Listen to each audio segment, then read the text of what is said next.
Just as the industrial depression left Clydeside, the football League One suffered while the Celtic support for much of the period also disappeared.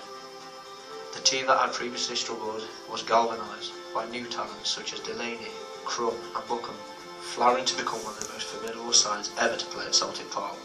Sandwiched between the championship success of 1936 and 1938, the Scottish Cup victory over Aberdeen in 1937 was watched by an astonishing European club record attendance of more than 147,000 people.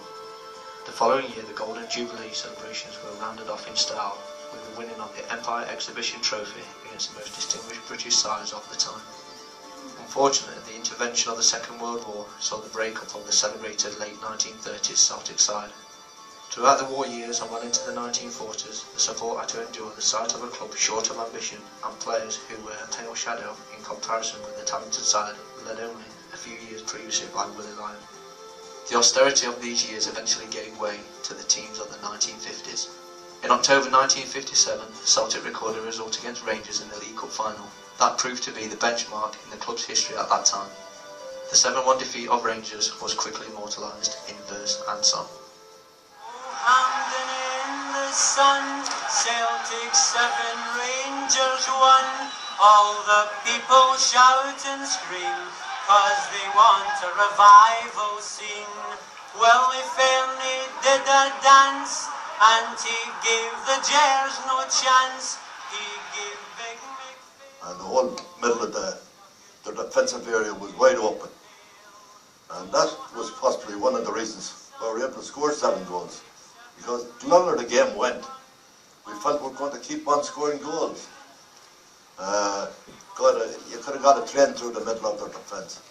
Jock Stein, whose contribution to Celtic would lead to Olympian heights. His career was rescued from virtual obscurity when Celtic signed him from Welsh club Llanelli. Stein's time as a player was cut short by injury, and he was given the job of coaching Celtic's reserve side. Ultimately, he would leave the club and manage both Dunfermline and Hibs before being asked to replace Jimmy McGrory in the spring of 1965. This decision, taken by Robert Kelly, the club chairman, would herald the beginning of Celtic's golden age. 9 championships in succession were won for the first time, but what was undeniably the most unforgettable day in the club's history took place only 2 years after Stein had assumed control of his previously struggling group of players. A side made up of 11 Scots became the first British side to win the European Cup when they defeated Inter Milan in Lisbon on the 25th of May 1967. Across to Murdoch. Incomplete. He scored! Great goal! He's done it! Gill. Murdoch. It's there! Celtic has scored! Only 5 minutes to go, and without a doubt, the European Cup is on its way to Glasgow. Celtic's win over Inter Milan in Lisbon's Estadio Nacional was a triumph of the club's commitment to attacking football over the defensive tendencies of the Italian giants.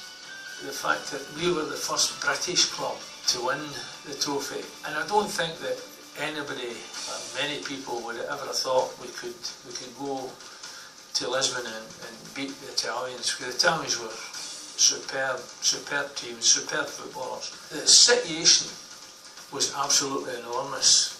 We were very much the underdogs, but we put on a show that the underdogs could handle the big team, and we managed to achieve that. It was a cold worry.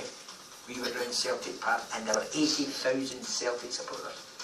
And it was something that it rings in your ear all the time. The names of the players who won the club such prominence on the European and world stage will become imprinted on the minds of the supporters, regardless of age.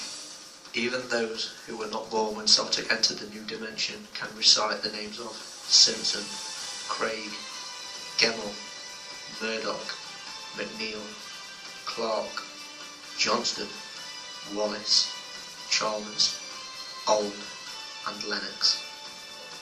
Stein's lieutenant on the field was Billy McNeil. He had been at the club for 10 years when he became the first man from Britain to hold aloft the European Cup. When the time came for Stein to pass on the managerial torch at Celtic Park, it was possibly inevitable that McNeill would accept the onerous task of succeeding the most potent figure in Celtic's managerial